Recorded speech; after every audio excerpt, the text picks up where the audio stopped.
ఓబిలము సంబంధించిన ఎవరు అవినీతి చేశారనే ఒక చర్చ నువ్వా నేనా అనుకుంటూ ఈరోజు గంగుల బ్రిజేందరు మేము ఒక హోరాహోరీగా ఈరోజు పెద్దగా ఒక డిస్కషన్ జరిగింది.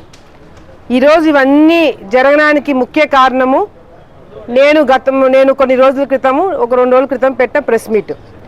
నేను 2 రోజుల క్రితం పెట్టిన ప్రెస్ మీట్లో మఠంకి సంబంధించిన CEO ఎవరైతే ఉన్నారో ఆ మఠ పెద్దలకే తెలియకుండా అహోబిలంలో జరుగుతున్న అవినీతి అక్రమాల గురించి నేను మాట్లాడితే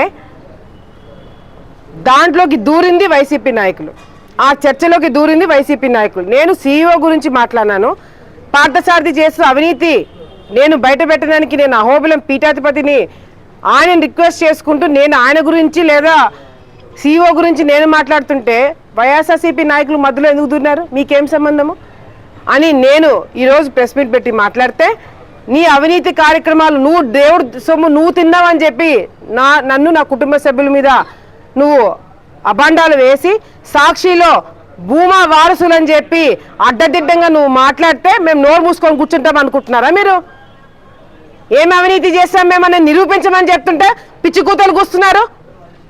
నేను పోలీస్ డిపార్ట్మెంట్తో నేను మాట్లాడి నీకు ఇబ్బంది లేకుండా నేను ఒక చర్చకి నీతో నేను పిలిపించుకోవాలా? పోలీస్ డిపార్ట్మెంట్ నీ ఇంటికాడికి నేను పంపించినానా?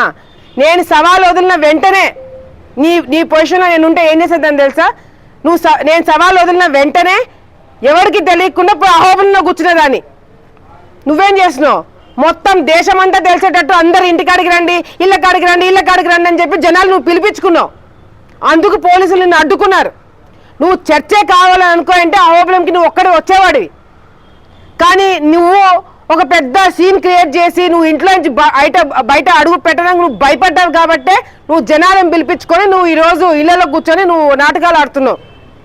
ఏమి ఆధారాలు చూపించినావు నువ్వు?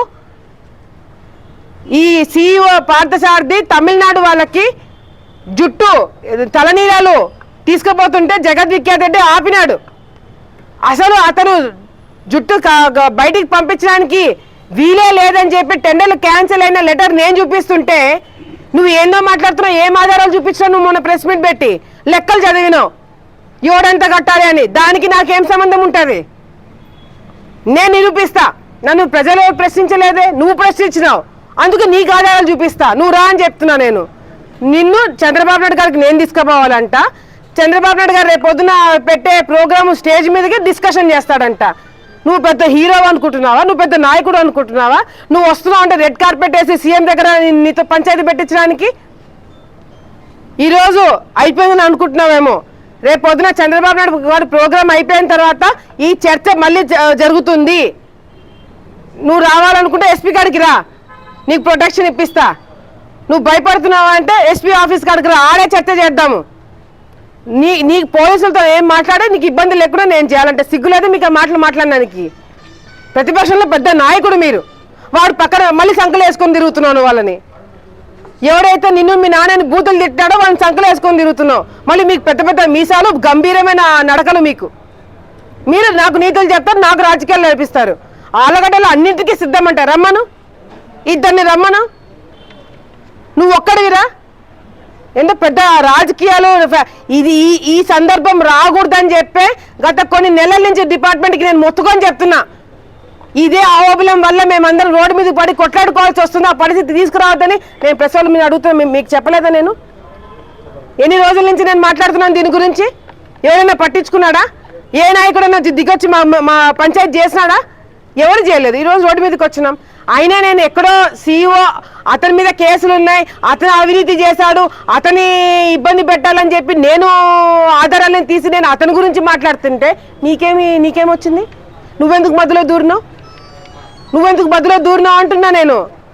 మామూలుగా అయితే ఎమ్మెల్యేకి ఎక్కడైనా బినామీలు ఉంటారు, అవునా? కానీ ఒక CEOకి నువ్వు బినామీ, అందుకే అతని తిడితే నువ్వు మధ్యలోకి దూరినావు. సిగ్గులేదు మీకు? ఇంటి దేవుడు అని చెప్పి మాట్లాడుతున్నావు. అహోబిలం నరసింహస్వామి డబ్బులు తినేంత కర్మ నీకు పట్టలేదా? మాకు పట్టిందా? 2004 నుంచి 2024 వరకు టెండర్లు వేసింది మీ వాళ్ళు.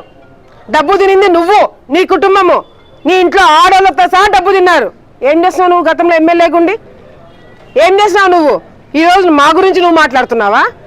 ఏం అవినీతి చేస్తాం చూపించమంటే అదుగో అదుగో అదుగో అదుగో పైన దిక్కులు చూపిస్తున్నావు నువ్వు.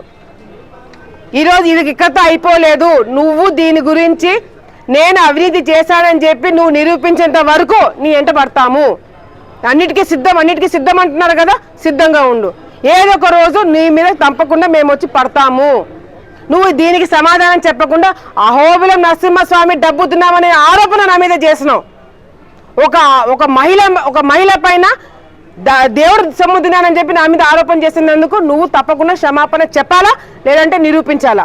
నువ్వు ఈ రెండు చేయకుండా తప్పించుకొని తిరుగుతామంటే ఆలగడ్డకి నువ్వు ఎట్లా వచ్చి కూర్చుంటావు నేను కూడా చూస్తాను. ఈ రోజు నుంచి నువ్వా నేనా అనేది దీని గురించి చర్చ తప్పనిసరి జరగాల్సిందే. ఏం ఆధారం ఉన్నా చూపించు. లేదు నీకంత భయం ఉంటే ఎస్పీ ఆఫీస్ కాడికి రా, నేను డేట్ చెప్తా. ఎల్లుండే సీఎం ప్రోగ్రామ్, రేపు అందరు బిజీగా ఉంటారు. ఎల్లుండి 4 గంటలకి ఎస్పీ ఆఫీస్ కాడికి నువ్వు రా. ఎస్పీ ఆఫీస్ కాడికి నేను వస్తాను. నువ్వేం చేస్తావు నేనేం చేస్తావు నిరూపిద్దాము.